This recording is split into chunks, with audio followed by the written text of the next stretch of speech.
அனைவருக்கும் வணக்கம். இன்னைக்கான வீடியோ பதிவில் நம்ம பார்க்க போகிற ரொம்ப முக்கியமான ஒரு பயனுள்ள தகவல் என்ன அப்படின்னு பார்த்தீங்கன்னா, திருச்செந்தூர் முருகன் கோவிலுடைய கடலில் பார்த்தீங்க அப்படின்னா ஒரு பொக்கிஷம் கிடைச்சிருக்குங்க.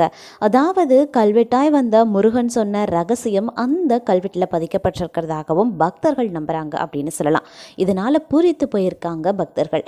தற்போது அந்த கல்வெட்டில் என்னெல்லாம் பதிச்சிருக்காங்க, அந்த கல்வெட்டில் என்ன மாதிரியான அதிசயமான விஷயங்கள்லாம் சொல்லப்பட்டிருக்கு அப்படிங்கிற பற்றின பல சுவாரஸ்யமான பரபரப்பான தகவலை நீங்கள் தெரிஞ்சுக்க வீடியோவை ஸ்கிப் பண்ணாம கடைசி வரைக்கும் பாருங்கள். இந்த பதிவு உங்களுக்கு மிக பயனுள்ள விகிதத்தில் இருக்கும்.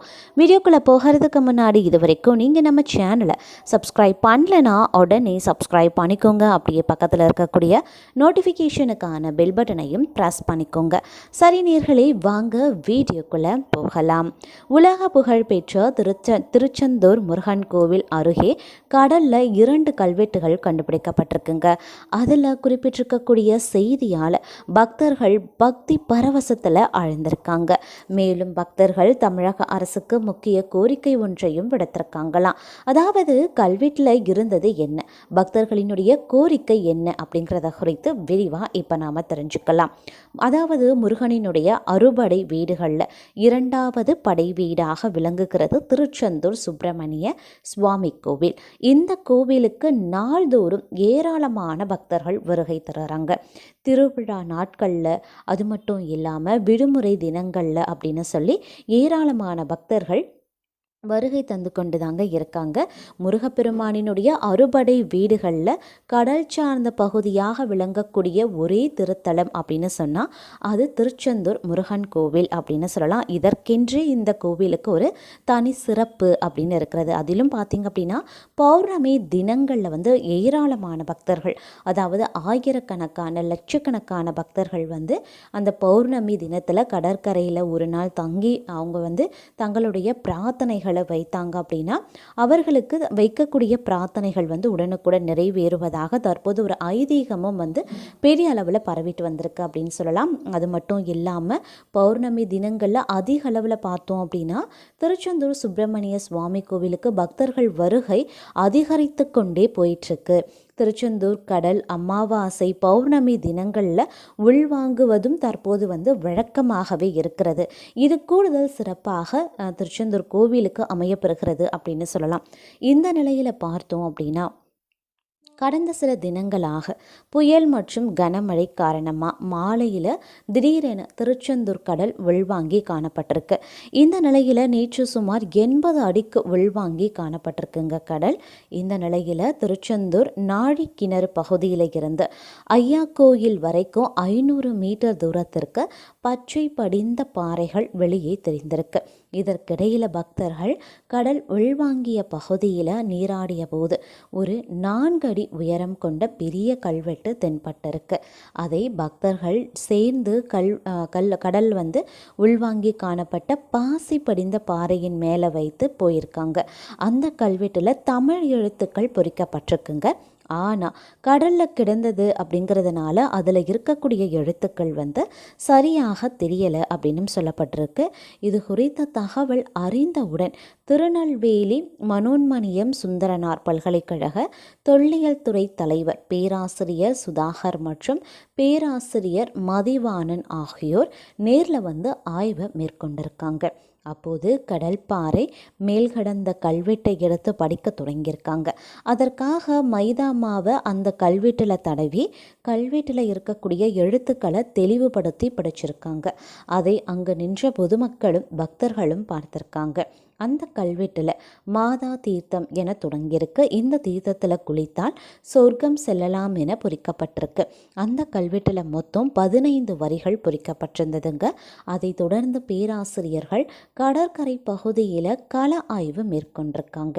அங்கிருந்து அடுத்த 100 அடி தூரத்தில் மற்றொரு 4 அடி உயரம் கொண்ட கருங்கல் தூண் கிடந்திருக்கு. அதன் மேல் பகுதியில் எழுத்துக்கள் எதுவுமே கிடையாது. பொதுமக்கள் உதவியுடன் அதனை புரட்டி போட்டபோது மறுபுறம் எழுத்துக்கள் பொறிக்கப்பட்டிருந்தது. அந்த கல்வெட்டில் 17 வரிகள் பொறிக்கப்பட்டிருந்தது. அதை தொடர்ந்து பேராசிரியர்கள் இருவரும் அந்த கல்வெட்டையும் எடுத்திருக்காங்க. அந்த கல்வெட்டில் பிதா தீர்த்தம் அப்படின்னு தொடங்கியிருக்கு. இந்த இரு கல்வெட்டுகளும் சுமார் 50 முதல் 100 ஆண்டுகளுக்கு உள்பட்டது அப்படின்னும், இவை நாழிக்கிணறு அருகே இருக்கும் பிற நல்ல தண்ணீர் கிடைக்கும் தீர்த்த கிணறுகள் இருந்ததை குறிக்க நடப்பட்டவையாக இருக்கும் அப்படின்னும், இம்மாதிரியான நல்ல தண்ணீர் கிணறு இந்த பகுதியில் நிறைய உள்ளன அப்படின்னும், அவற்றை சீரமைத்தால் கடலில் நீராடிய பொதுமக்கள் நல்ல தண்ணீரில் குளிக்க எளிதாக இருக்கும் அப்படின்னும் தெரிவித்திருக்காங்க. முன்பு தீர்த்த கிணறுகள் குறித்து பக்தர்கள் விவரம் தெரிந்து கொள்வதற்காக அந்தந்த தீர்த்த கிணறுகள் அருகே இது போன்ற கல்வெட்டுகள் கொண்ட கற்கள் நடப்பட்டு இருந்திருக்கலாம். அவை நாளடைவில் காற்று அப்படி இல்லைன்னா மழையின் போது சரிந்து விழுந்திருக்கலாம். இதற்கிடையில் கந்தசஷ்டி நாட்களில் கடற்கரை பகுதியில் இருக்கக்கூடிய மணல் பரப்பை ஜேசிபி இயந்திரம் கொண்டு சமப்படுத்தும் பணி நடைபெறும். அந்த சமயங்களில் மண்ணில் புதைந்த இந்த கல்வெட்டுகள் கடலுக்குள் விழுந்திருக்கலாம் அப்படின்னு கூறப்படுது. கடற்கரை ஓரத்தில் இப்படி நிறைய நல்ல தண்ணீர் கிணறுகள் இருப்பது சிறப்பானது அப்படின்னும், இதனை தூர்வாரி பயன்பாட்டுக்கு கொண்டு வந்தால் திருச்செந்தூர் மேலும் சிறந்த சுற்றுலா தலமாக உருவெடுக்கும் அப்படின்னு சொல்லியிருக்காங்க. அது மட்டும் இல்லாமல் நல்ல தண்ணீர் ஊற்றி நீர் ஓட்டத்தை கண்டறிந்து திருச்செந்தூருக்கு நல்ல தண்ணீர் வழங்கும் வாய்ப்பு இருக்குது. அதனால் இந்த கிணறுகளை சீரமைத்து பக்தர்கள் பயன்பாட்டிற்கு கொண்டு வருவது அவசியம் அப்படின்னு பேராசிரியர்கள் தெரிவித்திருக்காங்க. ஏற்கனவே திருச்செந்தூர் வள்ளி குகை பகுதியில் இருந்து கடற்கரை பகுதியில் இருக்கக்கூடிய சந்தோஷ மண்டபம் வரைக்கும் 24 தீர்த்த கிணறுகள் இருந்திருக்குங்க.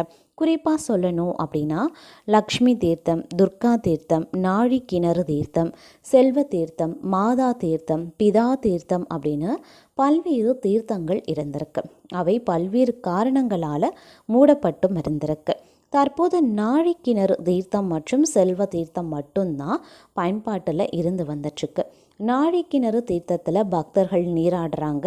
செல்வ தீர்த்தத்தில் முருகனுக்கு அபிஷேக நீர் கொண்டு செல்லப்படுது. அது தற்போது மோட்டார் மூலம் கொண்டு செல்லப்படுவதாக சொல்கிறாங்க. இந்த நிலையில் தான் நேற்று கண்டுபிடிக்கப்பட்டிருக்கக்கூடிய அந்த 2 கல்வெட்டுகள் முக்கியத்துவம் வாய்ந்ததாக பார்க்கப்படுது. தொடர்ந்து கல்வெட்டில் இருக்கக்கூடிய தீர்த்த கிணறுகள் மட்டும் இல்லாமல் 24 தீர்த்த கிணறுகளையும் தூர்வாரி பக்தர்கள் பயன்பாட்டுக்கு கொண்டு வந்தால் மிகவும் பயனுள்ளதாக இருக்கும் அப்படின்னு பக்தர்கள் தெரிவித்திருக்காங்களாம். அது மட்டும் இல்லாமல் திருச்செந்தூர் கடலில் பார்த்தோம் அப்படின்னா கல்வெட்டுகள் குறித்து தொல்லியல் துறை பேராசிரியர்கள் ஆய்வு செய்த போது இதே போல் கடலோரத்தில் தீர்த்த கிணறுகளை புவியியல் துறை ஆய்வு செய்ய வேண்டும் என பக்தர்கள் கோரிக்கை விடுத்திருக்காங்க.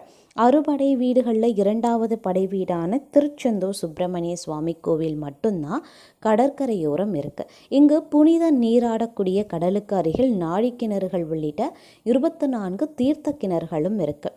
இதில் நாழி கிணறும் அதன் அருகில் கடற்கரையில் செல்வ தீர்த்த கிணறு மற்றும் ஒரு தீர்த்த கிணறு வள்ளி குகை அருகில், அது மட்டும் இல்லாமல் கடற்கரை ஓரத்திலையும் கடலுக்குள்ளேயும் தீர்த்த கிணறுகள் உள்ளதாக சொல்லப்படுது. இந்த நிலையில் திருச்செந்தூர் சுப்பிரமணிய சுவாமி கோவில் அருகே கடந்த 4 தினங்களாக கடல் அவ்வப்போது உள்வாங்கி காணப்பட்டிருக்கு. இதனால் உள்வாங்கிய கடலில் பாசி படர்ந்த பாறைகள் இடையில் சுமார் 7 அடி நீளம் கொண்ட 2 கருங்கற்களால் ஆன கல்வெட்டுகள் கிடைச்சிருக்கு. இதனை பார்த்த பக்தர்கள் அளித்த தகவலின் பேரில் தான் நெல்லை மனோன்மணியம் சுந்தரனார் பல்கலைக்கழகத்தினுடைய தொல்லியல் துறை பேராசிரியர்கள் நேரில் ஆய்வுகளையும் மேற்கொண்டிருக்காங்க. ஆனால் அந்த கல்வெட்டில் பார்த்தீங்க அப்படின்னா தமிழ் எழுத்துக்கள் தாங்க பொறிக்கப்பட்டிருக்கு. தீர்த்த கிணறுகளை பயன்பாட்டுக்கு கொண்டு வர வேண்டும். தீர்த்த கிணறுகள் குறித்து பக்தர்கள் தெரிந்து கொள்வதற்காக அந்தந்த கிணறுகள் அருகே இது போன்ற கல்வெட்டுகள் பொறிக்கப்பட்டிருக்கலாம், நடப்பட்டிருக்கலாம் அப்படின்னு சொல்லியிருக்காங்க.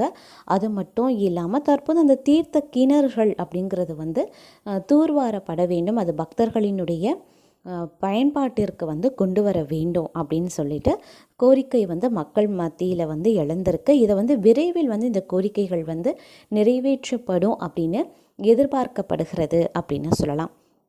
அதே போல் திருச்செந்தூர் கோவில் பார்த்திங்க அப்படின்னா பல்வேறு சிறப்புகள் மகிமைகள் கொண்டிருக்கக்கூடிய நிலையில் தற்போது அடுக்கடுக்கான பல சுவாரஸ்யமான தகவல்களும் அந்த கோவில் வாயிலாக வெளிவருவது அப்படிங்கிறது மேலும் பக்தர்கள் மத்தியில் பரவசத்தையும் ஆச்சரியத்தையும் வியப்பையும் ஏற்படுத்தி வந்துட்டுருக்கு அப்படின்னு தான் சொல்லணும். அது மட்டும் இல்லாமல் இது மேலும் ஒரு சுற்றுலா தலமாக திகழ வாய்ப்பு கூடுதலாகவே இருக்கப்பெறுகிறது அப்படின்னு கூட சொல்லலாம்.